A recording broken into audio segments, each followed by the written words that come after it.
అదరగొట్టే కారం రంగు రుచి ఆచి కారం పొడి. మెగాస్టార్ గారు ఏదో పంపించారంటే ఏంటి? కొంతమంది ఊరికే ఆయన ట్రోల్ చేసేవారు. అవునవును. దాని మీద నేను అప్పుడు ఆయన వాయిస్ మెసేజ్ పెట్టారు. ఓహోహో. అది ఎంత గొప్ప విషయం అండి. అవును. టాక్సిక్ పీపుల్ అంటారు, వాళ్ళు ఉంటారు ఎప్పుడు మనకి తెలియకుండా మన చుట్టుపక్కలే ఉంటారు. అందులో కూడా ఎవడో ఒకడు తింగరగా వచ్చి అడ్డదిడ్డంగా పెట్టేవాడు ఉంటాడండి. మీ పోస్టులు చూసి స్పందించిన వాళ్ళు మెగాస్టార్ గారు ఏదో పంపించారంటే ఏంటి? వాయిస్ నోట్, వాయిస్ మెసేజ్ పంపించారండి అప్పుడు. అవునా? అప్పుడు ఇది కరోనా తర్వాత అండి, మన అప్పుడు ఆయన ఆక్సిజన్ అంతా ఇచ్చారు కదా, అప్పుడు కొంతమంది ఊరికే ఆయన ట్రోల్ చేసేవారు. అవునవును. దాని మీద నేను స్పందించి రాశానండి. ఆయన బొమ్మ గీశాను నేను అప్పుడు, లైన్ డ్రాయింగ్ గీశాను.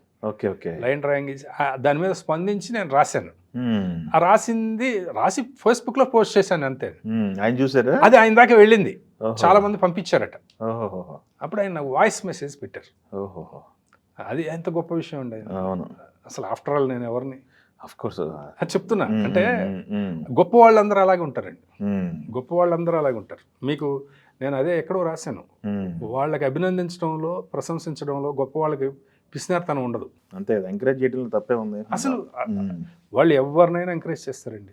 మీరు చూడండి, మీకు టాలెంట్ ఉన్న వాళ్ళని ఎవరినైనా ఎంకరేజ్ చేస్తారు సహజంగా. అవును. ఎవరు చేయరు అంటే, వాడు తక్కువ వాడే చేయడు, తక్కువ వాడు అన్ని పేర్లు పెడుతుంటాడు.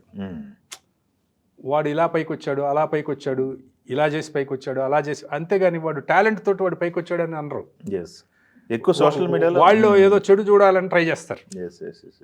కానీ ఆ వెళ్ళేవాడు వెళ్తూనే ఉంటాడు, వాడి పని వాడు చేసుకుంటుంటాడు, వాడు గొప్ప స్థానానికి వెళ్తుంటాడు. అవును. ఇంకెవడైనా నేను గొప్ప స్థానానికి వస్తాను అని అంటే, డెఫినెట్గా వస్తావరా, నువ్వు ట్రై చేయి అంటారు. అవును. ఎందుకంటే వాళ్ళు గొప్ప స్థానానికి అలాగే వచ్చారు కాబట్టి వాళ్ళు ఎంకరేజ్ చేస్తారండి. అవును. ఈ మిడిమిడిగా ఉండే వాళ్ళే వాళ్ళని లాగడానికి ట్రై చేస్తారు. సినిమా ఇండస్ట్రీలో కాదండి, ఎక్కడైనా ఆ నెగటివ్ పీపుల్ ఎక్కువ కొంత ఉంటారండి. వాళ్ళతోనే జాగ్రత్తగా ఉండాలి. ఈ టాక్సిక్ పీపుల్ అంటారు, వాళ్ళు ఉంటారు ఎప్పుడు మనకి తెలియకుండా మన చుట్టుపక్కలే ఉంటారు. తగిలారా మీకు ఎప్పుడన్నా? అయ్యో, ఎందుకు తగలేదు ఇండస్ట్రీలో? అదే చెప్తున్నా అండి, గొప్ప వాళ్ళు ఎలా ఉంటారో ఇలాంటి పీపుల్ ఎక్కువ పర్సంటేజ్ ఉంటారు. ఎంతసేపటిగా పైకి వచ్చిన వాడిని విమర్శిస్తుంటారు. ఆ పైకి వచ్చిన వాడిని వాడు అడ్డదారులో వచ్చాడని చెప్పడానికి ప్రయత్నం చేస్తుంటాడు వీడు. అంతేగాని అంత టాలెంట్ నాకు లేదనో, లేకపోతే వాళ్ళు పడ్డంత కష్టం నేను పడలేదనో అనుకోడు వీడు. వీడికి కూడా కోరిక ఉండడం వేరు. అవును. సినిమా యాక్టర్ అవ్వాలనో, సినిమా డైరెక్టర్ అవ్వాలనో చాలా మందికి ఉంటుంది. అవును. కానీ దానికి తగ్గంత కృషి చేయాలి, దానికి తగ్గంత ఇది ఒకటి కావాలంటే ఒకటి వదులుకోవాలి కదండి. అంతే కదా. వాడు రోజు నేను ఎంజాయ్ చేస్తూ, రోజు మందు కొడుతూ, నేను ఇది చేస్తాను, నాకు ఇది కావాలి అది కావాలంటే రాదు కదా. రెండు కావాలంటే రాదు కదా. ఇప్పుడు సినిమాలో మీకు 4:30కి లేవాలండి నిద్ర, చెప్తున్నాను. ఇప్పుడు ఊరికే ఆ హీరో అలాగే ఈ హీరో అని ట్రోల్ చేస్తుంటారు కదా. అవును. వాళ్ళల్లో ఎవడో 4:30కు లేచేవాడు ఉండడు. అవును. ఒక్కడు ఉండడు. అవును. కానీ ఒక సినిమా ఆర్టిస్టు, టెక్నీషియన్, డైరెక్టరో, హీరోనో ఎవరైనా సరే, వాళ్ళు షూటింగ్ చేయాలంటే 7 గంటల 4:30కి నిద్ర లేస్తేనే అవుతుంది కదా. 4:30కి నిద్ర లేచి వాడు రెడీ అయ్యి వెళ్ళి వాడి పనులన్నీ చేసి సాయంత్రం దాకా ఎప్పుడో షూటింగ్ చేసి మళ్ళీ ఇంటికి వచ్చి మళ్ళీ పడుకొని ఈ లోపు రేపేం కావాలో అన్నీ చూసుకొని మళ్ళీ వెళ్ళి, అంటే వీడిది కష్టం, దీన్ని వాడు యాక్సెప్ట్ చేయడానికి వాళ్ళకి మనసు రాదు. వాడు పొద్దున్నే 10ంటికి లేస్తాడండి, నిద్రలేస్తాడు వాడు. అవును. ఆ ట్రోల్ చేసే వాళ్ళ సంగతి చెప్తున్నాను. అవును. అవును. వాడి తల్లిదండ్రులకు ఉపయోగపడ్డావు, వాడు కుటుంబానికి ఉపయోగపడ్డావు, వాడేమి సాధించడు, వాడు సరదాగా ఇవన్నీ చేస్తుంటాడు. వాడలాగా వీడిలాగా వాడలాగా చెప్తున్నా అంతే.